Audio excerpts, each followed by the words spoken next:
Assalamualaikum warahmatullahi wabarakatuh. Kami dari kelompok 2 yang beranggotakan saya sendiri, Nazaruddin Yusuf, NIM 19660077, dan dua teman saya. Muhammad Fahmi Permana, 19660067. Saya Muhammad Alfarici, NIM 19660112. Di sini kami akan mempresentasikan seorang tokoh arsitek yang bernama Le Corbusier. Yang pertama di sini ada latar belakang dari Le Corbusier. Charles Edward Jeanneret atau Le Corbusier lahir pada 6 Oktober 1887 dan meninggal tanggal 27 Agustus 1965. Dia adalah seorang arsitek dan penulis kelahiran Prancis, Swiss yang sangat terkenal karena kontribusinya pada modernisme atau international style. Pemikirannya dipengaruhi oleh apa saja yang dia lihat, terutama kota-kota industri di pergantian abad. Le Corbusier tertarik pada visual art dan menempuh pendidikannya di La Chaux-de-Fonds Art School.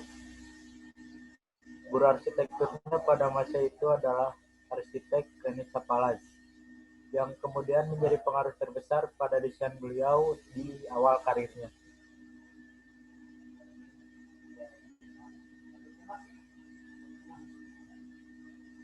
Selama Perang Dunia Pertama, Le Corbusier mengajar di sekolah lamanya, La Chaux-de-Fonds Art School, dan tidak kembali ke Paris sampai perang tersebut berakhir. Selama 4 tahun di Swiss, Le Corbusier menelaah banyak teori-teori arsitektur yang menggunakan kaidah teknik arsitektur modern. Salah satunya karya Le Corbusier pada masa itu adalah Domino House, tahun 1914 sampai 1915. Next, karya-karya Le Corbusier. Yang pertama, Domino House. Domino House menjadi konsep bangunan bertingkat yang banyak digunakan hingga sekarang. Next, Villa Saint-Jove. Villa Saint-Jove adalah karya yang paling terkenal Le Corbusier dan contoh utama dari arsitektur modern. Geometri ramping, ruang hidup putih dengan jendela pita yang panjang didukung oleh serangkaian kolom sempit di sekitar pintu masuk melengkung-melengkung dan ditutup dengan solarium. Next.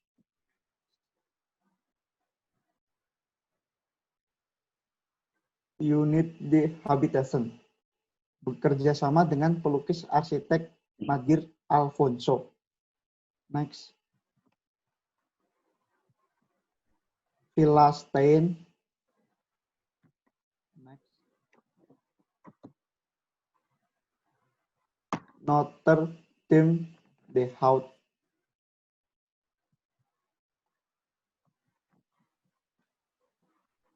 Contemporary City tahun 1922 dapat menampung 3 juta penduduk sehingga dapat menjadi salah satu solusi krisis di Prancis. Next. Using Cloud at Duval Factory. Next. Villa La Roche. Villa La Roche adalah dua rumah semi terpisah yang ditugaskan di 1925 sampai 35 dan sekarang menjadi rumah Yayasan Le Corbusier. Karena peraturan bangunan kontemporer, jendela terbatas sehingga pengadilan yang terang, teras, atap, dan skylight diperkenalkan untuk memanfaatkan cahaya alami yang tersedia. Eksterior putih ramping dengan jendela pita berbingkai gelap mirip dengan Villa Saint-Jove, tetapi asimetris struktur dengan teras atap melengkung melambangkan dek kapal memberinya kebebasan baru. Next.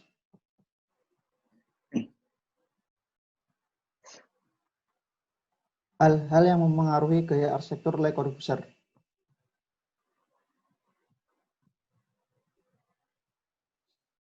Yang pertama, estetika dari material.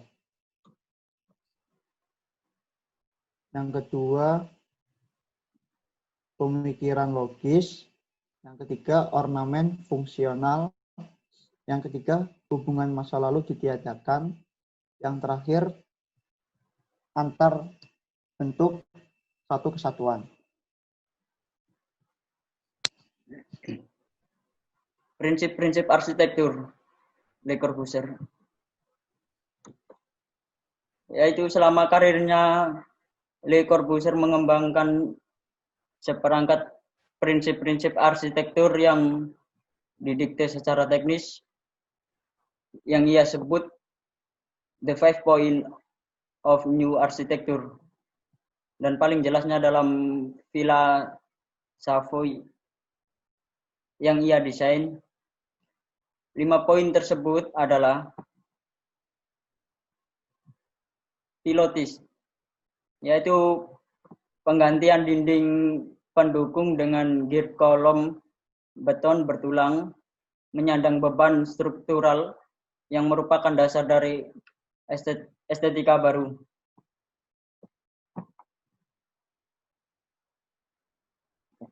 Horizontal window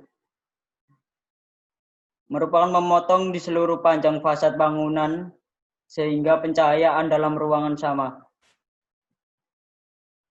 Roof garden,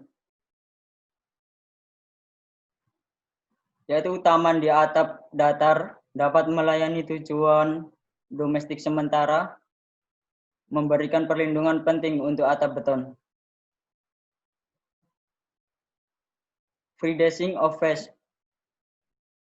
facade,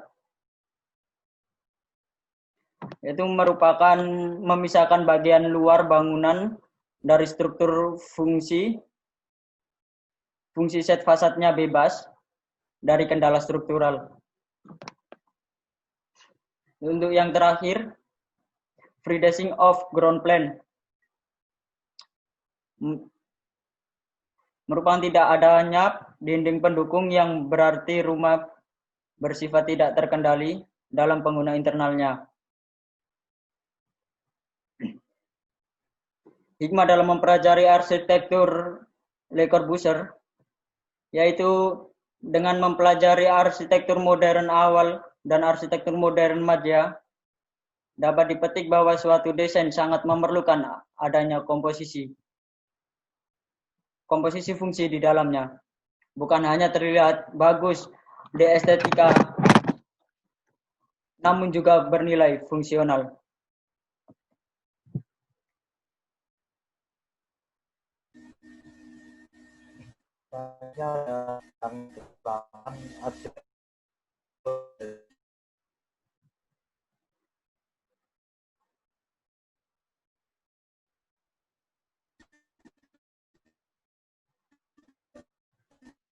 Pandangan keislaman arsitektur Le Corbusier. Next, Fahmi.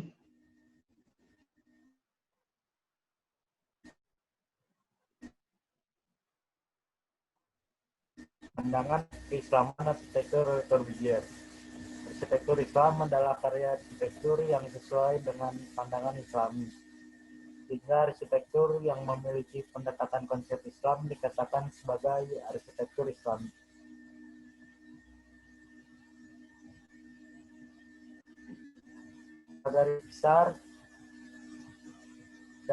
Garis besar konsep arsitektur Islam merujuk pada ayat-ayat Qur'aniyah yang berasal dari Al-Quran dan kauniyah dari bentuk hukum alam. Jadi arsitek harus mampu memenuhi the law of God atau the law of nature. Konsep arsitektur Islam adalah olahan yang mempunyai sifat tidak merusak alam dan harus sesuai dengan apa yang dibutuhkan. Hal ini mengingatkan pada karya arsitektur tokoh arsitektur modern, yaitu Le Corbusier, dengan konsep pilotisnya yang memilih mengangkat bangunan sehingga kehadiran bangunan